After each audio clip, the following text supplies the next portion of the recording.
Yepyeni bir tarif ile herkese merhabalar. Ben Huri. Huri'me Tek Mutfak'ta kanalıma ve mutfağıma hoş geldiniz.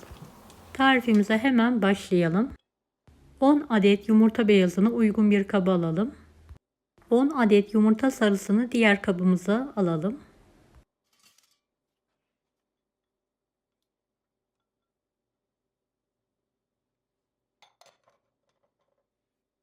Yumurta beyazına bir fiske tuz ekleyelim. Yavaş bir şekilde karıştırmaya başlayalım. 1 su bardağı toz şekeri azar azar ekleyerek katı kar haline gelene kadar yumurta beyazını karıştırmaya devam edelim.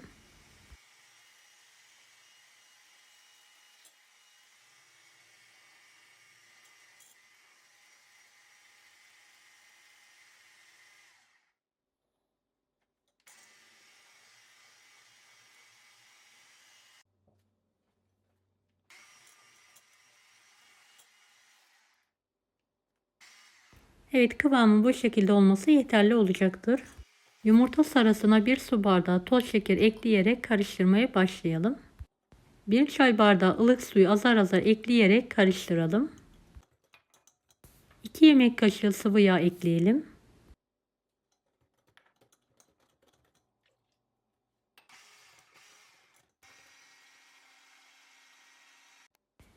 İki su bardağı un.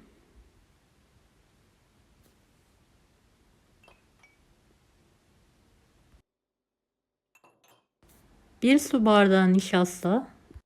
Artı 1 yemek kaşığı un, 1 yemek kaşığı nişastayı da ekleyelim. 2 paket vanilya, 2 paket kabartma tozu.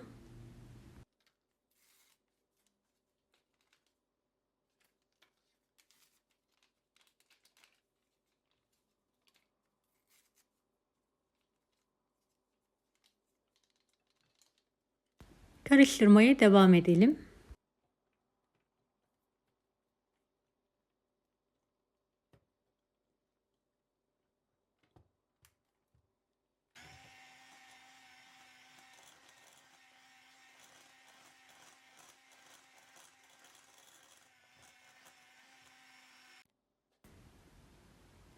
Evet, yumurta sarısının kıvamı bu şekilde olmalı.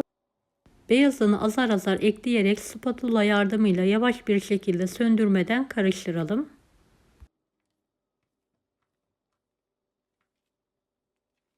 Videomu izlerken buraya kadar geldiyseniz yorum kısmına herhangi bir emoji bırakırsanız bana destek olmak için sevinirim.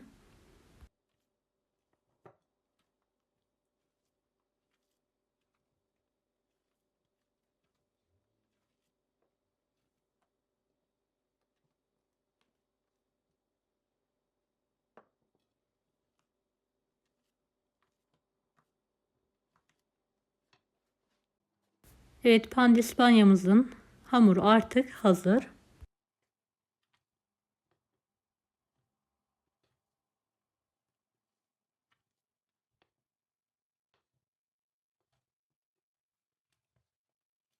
Kıvamı bu şekilde olmalı.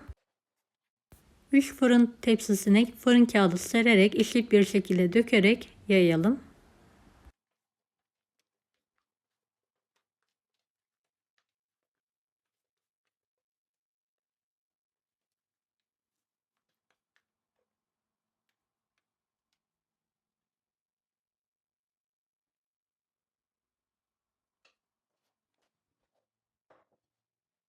Dilerseniz pandispanyayı bir seferde fırında pişirebilirsiniz veya tek tek de pişirebilirsiniz benim gibi. Evet, üzeri hafif bir şekilde pembeleşince fırından çıkartalım. Kendi halinde keklerimizi soğumaya bırakalım. Evet, tepsiden çıkartalım.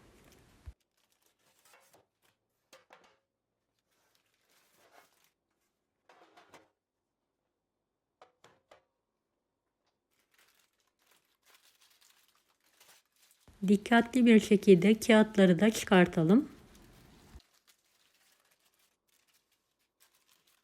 Evet, pandispanya ile dilediğiniz şekilde pasta hazırlayabilirsiniz.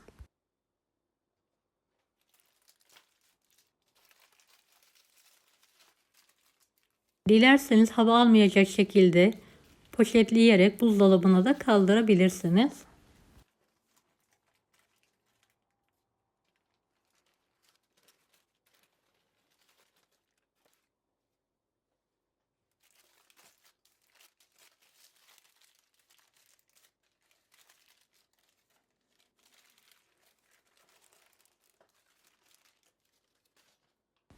Evet, gördüğünüz gibi yumuşacık, pamuk gibi pandispanyalarımız artık kullanıma hazır. Deneyecek olanlara şimdiden kolaylıklar dilerim. Kanalıma ücretsiz abone olmayı unutmayın. Bir dahaki videolarda görüşmek üzere. Allah'a emanet olun. Hoşça kalın. Daha farklı tarifler için bunları da izlemeyi unutmayınız. Kolay gelsin herkese.